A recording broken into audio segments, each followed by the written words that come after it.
నమస్తే సార్, నా పేరు పునీత. నేను సంజయ్ నగర్ కాలనీలో వర్క్ చేస్తాను, చిత్తూరు జిల్లా. మా అంగన్వాడీ కేంద్రం వచ్చి సంజయ్ గాంధీ నగర్లో ఉంది. పొద్దున 8:30 వచ్చేస్తాను. మా కేంద్రంలో 32 మంది ఉన్నారు.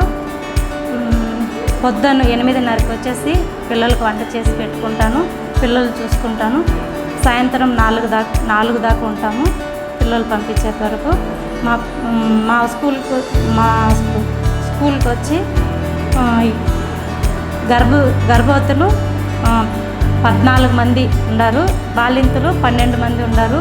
వాళ్ళకి నెలకి 2 సార్లు ఫుడ్ పంచుతాము.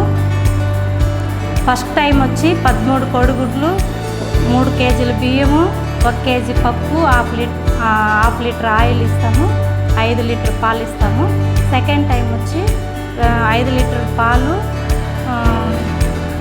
12 కోడిగుడ్లు వచ్చి మళ్ళీ కిట్టు, దాంతోపాటు కిట్టు 1 కేజీ అటుకులు, 2 కేజీలు రాగి పిండి, 1/4 కేజీ ఖర్జూర, 1/4 కేజీ చెక్కీసు, 1/4 కేజీ బెల్లం సార్ ఇస్తాము. మళ్ళీ వచ్చి పిల్లలు ప్రీ స్కూల్ పిల్లలకి వచ్చి బాలామృతం 2.5 కేజీ, 13 కోడిగుడ్లు, 1.5 లీటర్ పాలు ఫస్ట్ టైం ఇచ్చేస్తాం సార్. సెకండ్ టైం వచ్చి 12 కోడిగుడ్లు, 1 లీటర్ పాలు ఇస్తాం సార్.